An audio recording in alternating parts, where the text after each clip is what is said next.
எந்தெந்த தொகுதியில் யார் யார் முக்கிய வேட்பாளர்கள் அப்படின்றதுல இன்னைக்கு நம்ம விழுப்புரம் தொகுதியில் யார் யார் முக்கிய வேட்பாளர்களாக இருக்கிறாங்க அப்படின்றத பார்க்க போகிறோம். கடந்த 2019ஆம் ஆண்டு லோக்சபா தேர்தலில் இந்த தொகுதி கடும் போட்டியை சந்திச்சது. இங்கே திமுகவின் ரவிக்குமார் பாமகவின் வடிவேல் ராமணனை பல ஓட்டுகள் வித்தியாசத்தில் தோற்கடிச்சாரு.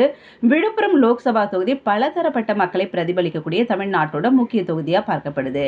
இங்கே 2019ஆம் ஆண்டு 78.22% அந்த தேர்தலில் வாக்குகள் பதிவானதா தகவல் வந்திருக்கு.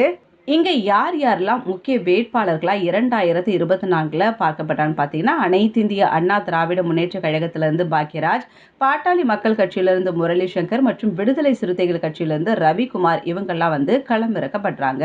இங்க பார்த்தீங்கன்னா ஒரு முக்கியமான ஒரு விஷயம் நடந்திருக்கு. தேர்தல்ன்றது ஒரு முக்கியமான விஷயம். அதுக்கு பிரச்சாரங்களும் விழிப்புணர்வுகளும் பல வகையில பலதரப்பட்ட மக்கள் அவங்களுக்கு தெரிஞ்சதை பண்ணிட்டு இருக்காங்க. ஆனா இந்த இடத்துல பார்த்தீங்கன்னா விழுப்புரத்துல தேர்தல் விழிப்புணர்வு பிரச்சாரத்திற்கு கோலம் போடுறதுக்கு மகளிர் அமைப்பினர் பயன்படுத்தப்பட்டு வராங்க.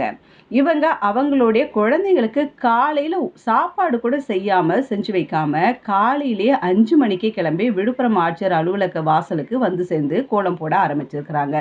அதுக்கப்புறம் பாருங்க 10 மணி வரைக்கும் அவங்களுக்கு தண்ணி கூட கொடுக்கறதுக்கு அங்க யாருமே இல்ல.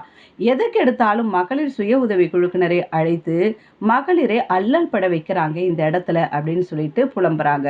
பாவம் நம்ம வராம போயிட்டா லோன்கின்னு கொடுக்கறத நிப்பாட்டிடுவாங்களோ அப்படின்ற பயத்துல பாவம் இந்த மக்கள்லாம் இந்த பெண்கள்லாம் அலைக்கழிக்கப்படுறாங்க. இதை பத்தி அங்க இருக்கக்கூடிய மகளிர் அமைப்பினர் அப்பாவிகளா மைதானத்துல உட்கார்ந்துட்டு புலம்புறாங்களாம். எதுக்கு எடுத்தாலும் எங்களை தான் கூப்பிடுறாங்க, மகளிர் சுய உதவி குழுக்கள் இருக்கீங்களே நீங்க தான் வரணும் அப்படின்னு சொல்றாங்க. நாங்க வராம போயிட்டா எங்களுக்கு லோன்கின் இந்த மாதிரியான விஷயத்துல ஏதாவது அலைக்கழிப்போ தரமாட்டேன்னு சொல்லிடுவாங்களோ பயந்துட்டு வரும், மற்றபடி விருப்பப்பட்டு நாங்க வரல பயந்துட்டு தான் வரும் அப்படின்ட்டு புலம்புறாங்க.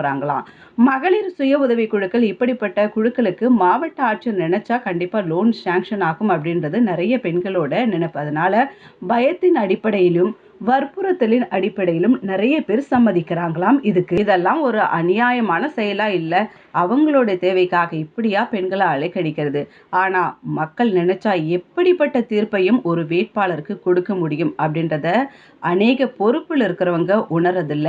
இந்த தேர்தல்ல நல்ல பாடம் புகட்டுவோம் அப்படின்ட்டு அனைவரும் இந்த தேர்தலுக்காக காத்துட்டு இருக்கிறாங்க. குறிப்பா இப்படிப்பட்ட மகளிர் சுய உதவி குழுக்கள் இருக்கிறவங்க கண்டிப்பா காத்துட்டு இருப்பாங்கன்னு நினைக்கிறோம். பார்க்கலாம் எப்படி நடக்க போகுதுன்ட்டு. வல்லவன் உங்களில் ஒருவன்